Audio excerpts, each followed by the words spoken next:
This is a Black Man with Hands production. Join us on our YouTube channel at Dr. DeAndre1 or go to our website, www.talkingshit.org. Follow us on Instagram at Dr. DeAndre1.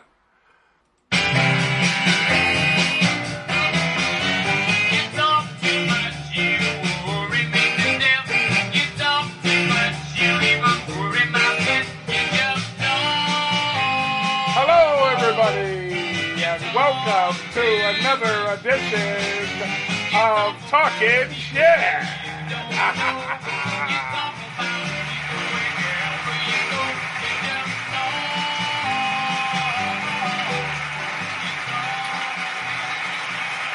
Welcome, everybody.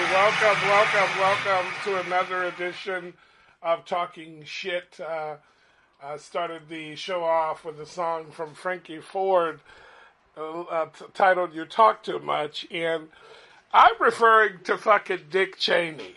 I am so tired of his bullshit. I did a commentary and several commentaries on the YouTube channel, Dr. DeAndre1, about a lot of the stuff that's been going on with Eric Cantor, with Dianne Feinstein.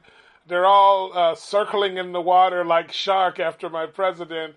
And then we had Dick Cheney making comments. And I think Dick Cheney ought to just be, I don't know. But I'll tell you, somebody who will know how to deal with a conversation about Dick Cheney. And that would be our good friend Patty. Let's give her a call, shall we? I think Patty will help us figure out what the hell to say about this guy. Patty Cake.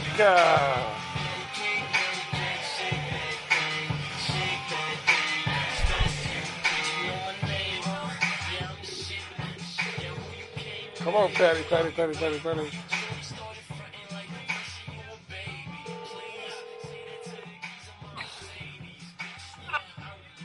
Hello. Hi, how are you? I'm good. How are you? Can you hear me? Can you hear me? Yeah, I can hear you. Can you hear me? I can hear you. Can you hear me? Yeah. I hear you. You're coming in loud and clear. It's good to have you. How are you doing? I'm good. I'm in the bathroom cutting my bangs. You're in the bathroom doing what? Cutting my hair. Oh, you're cutting your hair. Good. Well, speaking of cutting your hair, I don't know how to lead into that. I want to talk to you about Dick Cheney. I'm really upset. I'm having an emotional breakdown. Can you hear? I mean, have you been paying attention at all? Yeah, I'm always paying attention. Why are you upset with Dick Cheney? Patty, I really am just sort of I did it to myself. I watched a special the other night on Charlie Rose. You know that show he does on public broadcast system, the PBS talk show he does? Have you seen that ever? Yeah, I've seen Charlie Rose. Was he on there? Yeah, Dick Cheney was on there, girl, and he talked for nearly an hour, and it just, I just was seething with anxiety because he was talking shit about the war and what we need to do some more. And I just thought that was ridiculous. The thing that gets me is I can't believe that these people still ask his opinion after all the times that he's been wrong.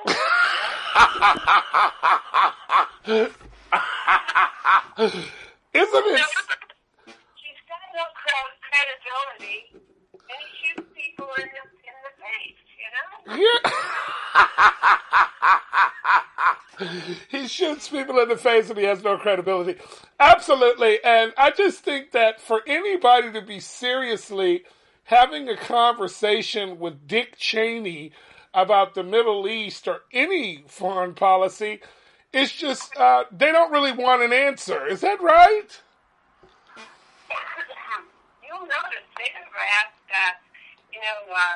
W. They never asked him a thing. He never has an opinion about any of this. I know he realizes what he's been like talked into by Cheney and these guys, and that he's done wrong. You Yeah, he hasn't been saying shit. Yeah, because he knows what that they got him into, Yeah. There was his father when his father was in making the decisions, Yeah, his former Secretary of Defense during his father's administration, right? Wasn't he Secretary of He was Secretary of Defense at that time, right? Right. And so he... Well, Go ahead. You just go through the whole thing.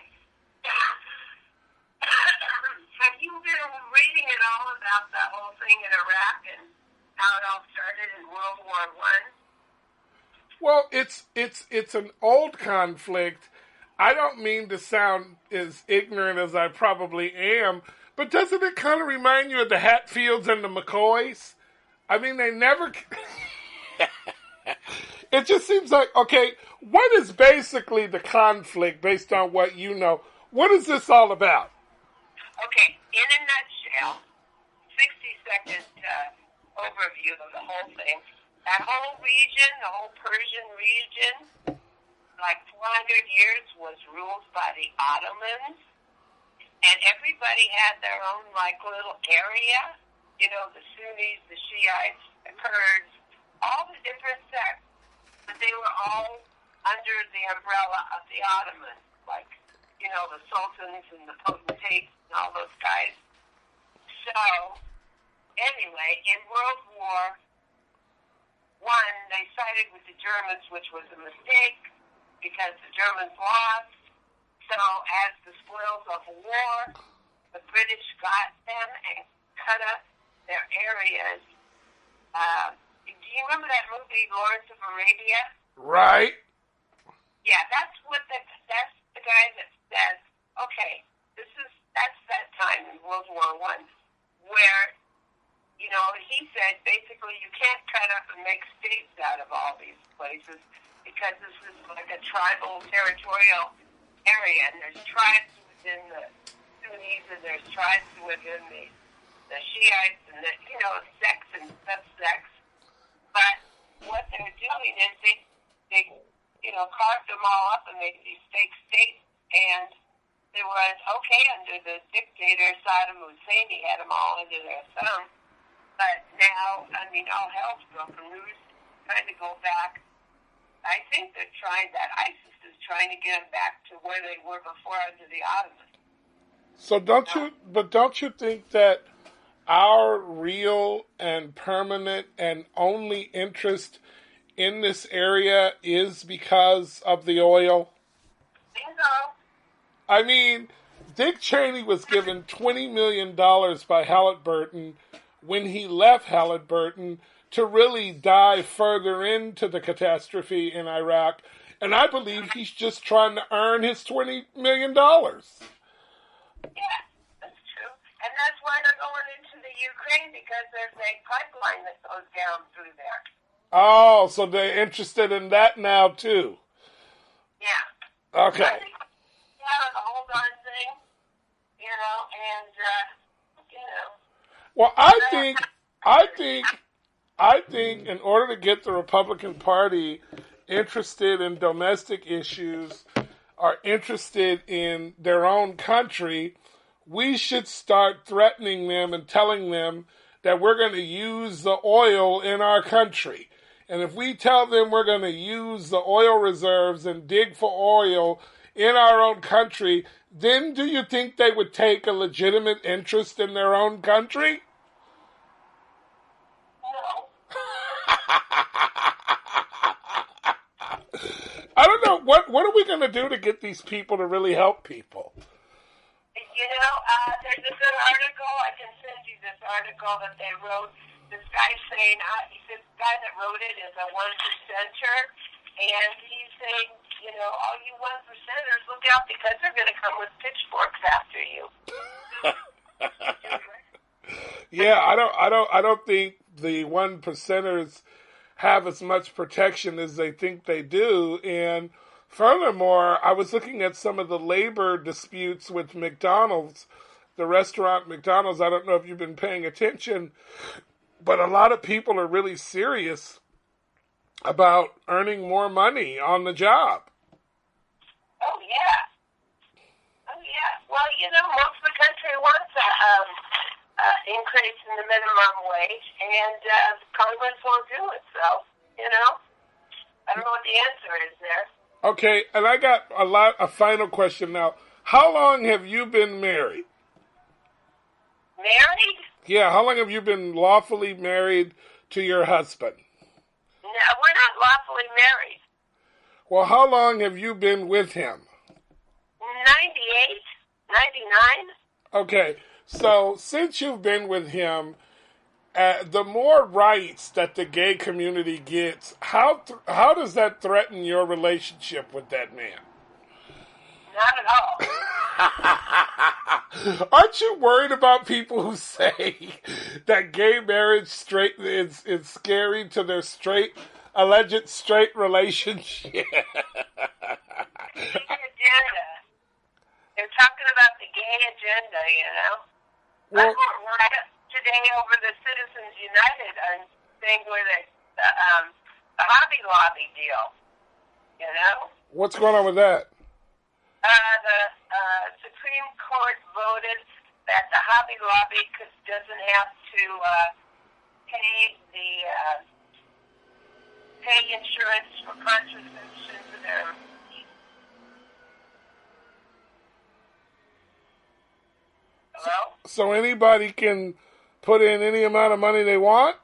So if any big corporation has a religious objective to pay for contraception, they don't have to pay for it for their employees.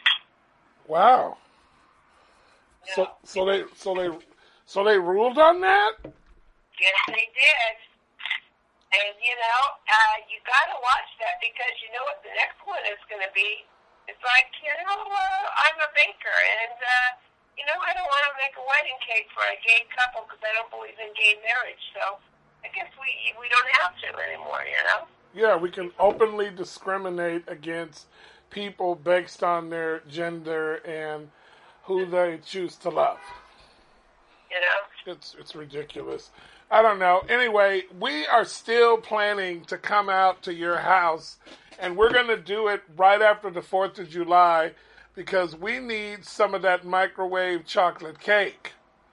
It's going to be hotter than the Jeepers out here, but you're welcome. Yeah, as long as we have air conditioning. How hot does it get out there? It's like 104 right now. Oh my God. And you're in the bathroom cutting your hair at 104 degrees? I'm in the air-conditioned bathroom. Oh, okay. Right on. Okay, listen, I got to run. It's good hearing from you. And keep in touch with me. I'll call you back, and we will finish our conversation or continue our conversation on Dick Cheney, because I don't think we've heard the last of him, quite frankly. Why do people keep asking him questions? He's been wrong about everything. I don't understand it. Who is even giving people the idea that we even want to hear what he has to say? I don't want to hear what Dick Cheney has to say. I want... Go ahead. What he wants to know, Well, if George Bush isn't saying anything, I don't think Dick Cheney should be saying anything either. So you're right. Anyway, I got to run. It's good hearing from you. Thank you for spending time with us, darling. I said thank you for spending time with us. Anytime. Call me anytime. All right. I'm going to go to your Facebook page. I want to look at some of the new stuff you got up there. I'll talk to you soon. Bye. Bye. Oh, wow. That's Patty, our friend and companion when it comes to political issues. Patty is she's our woman. She's the one that's on top of all the stuff that's going down. And it's always good to hear her. Real quick, a programming note. We will be doing some interviews with some very, very interesting filmmakers, two friends of ours, trying to get them on the show. And I will keep you informed and let you know. But as far as Dick Cheney goes, do me a favor. Do not listen to this motherfucker. He is called Rove's Testicles Dick Cheney. Thanks for joining us.